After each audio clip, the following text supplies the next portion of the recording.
normal. Tú también hay que ser un poco comprensivo. Yo entiendo que la visión de la gente, pues eso, que el eucalipto pues da dinero más rápidamente, ¿no? Claro. Son turnos muy cortos y no se puede competir con turnos de 13, 14 años de corta en sitios buenos, ¿no? Como toda la zona de Ribeira, la Pelada, por aquí por la zona de Ferrolterra, del norte. Son turnos muy cortos y bueno, ¿qué pasa? Pues a lo mejor si fuéramos poquito a poco, dependiendo de qué zona, en algunas también, en zonas fértiles, ir cambiando las especies y teniendo pues, plantaciones de robles o de castaños, claro, evidentemente los turnos van a ser mayores, pero también el valor de esa madera va a ser más alto.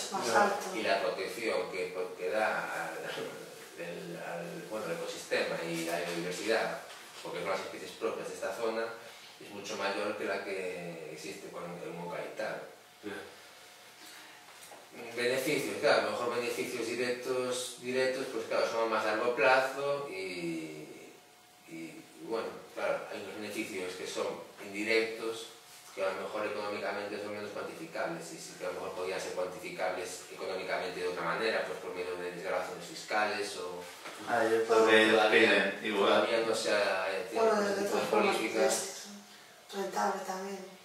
Aprovechamientos ecológicos. Hay muchos que son del... o las castañas. De hecho, en este monte vecinal, en ese proyecto nación, había una propuesta de cría de porco celta. Al final, pues eso, quedó en nada, pero se había planteado en su día.